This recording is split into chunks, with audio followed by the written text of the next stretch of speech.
අපි දැන් අද කියන්න යන්නේ ඇයි මියා කලීෆට මියා කලීෆා කියලාම කියන්නේ කියලා. හරිද? ඉතින් එයාට තිබ්බනේ කොහොමද හන්තානේ සෝමලතා නැත්තම් කොහෙද කිරුළපන සීලවති ඔය වගේ නමක් දාන්නේ. ඇයි මියා කලීෆාම කිව්වේ? මන් දන්නේ නැහැ. අපි බලමු. Okay.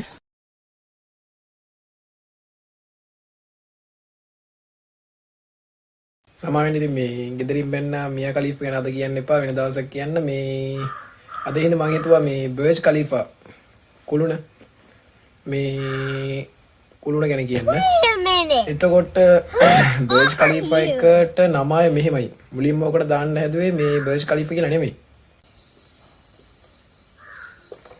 ඔය මුලින්ම දාන්න හැදුවේ මෙන්න මේ නම මේ බර්ජ් ඩුබායි කියලා. හරිද? දැන් කොහොම හරි මේ ඔය කුළුණ හදාගෙන යද්දී ඒගොල්ලන්ට ලොකු ආර්ථික අර්බුදාව 2008 2009 කාලේ. එතකොට ඒ කාලේ මේ එයාලට උදව් කරා කවුද මන්ද ඩයල් එක උගේ නම කියා ගන්නත් බෑ මම ඒක ලියන්න. මෙන්න මේ කියන ඩයල් එක තමයි උදව් කරේ. මාත් එක කියන්න බෑනේ. ෂෙයික් khalifa bin සයිඩ් AI නෙමෙයි AL කියන්නේ al ඔය මොකක් හරි එකක් ඔයාලා හිතා ගන්න ප්‍රශ්නයක් නැහැ. ඊට පස්සේ තව තියෙනවා ඉතුරු කෑල්ල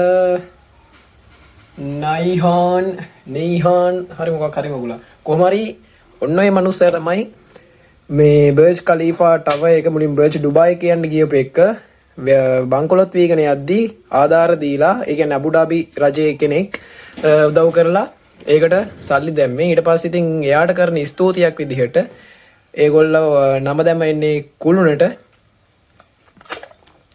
මේ බර්ජ් කලීෆා කියලා. ඒ කියන්නේ ඔන්න යකාගේ කලීෆා කැලල විතරයි දැම්මේ. මන් දන්නේ නැහැ මොකද ඉතුරු කැලලක් දැම්මේ නැති කියලා. AI දාන්න තිබ්බා. මොකද ඒ අල් දාන්න තිබ්බා නැත්තම් නෙයිහාන් කියලා දාන්න තිබ්බා. එහෙම දැම්මේ නැහැ. කලීෆා කියලාම දැම්මා. ඒම හිතන්නේ කුමන්ත්‍රණයක් වෙන්න පුළුවන් නැත්තම් සල්ලි ගෙවලා දුන්න එකක් වෙන්න පුළුවන් ප්‍රසිද්ධ කරගන්න. මන් දන්නේ නැහැ. වැඩි හිතන්න එපා. ඊට පස්සේ නැත්තම් මට කෙලවයි. මේ අදරෝ අද එච්චරයි පස්සේ මේ තව එකක් අරන් ඉමු කලිෆා.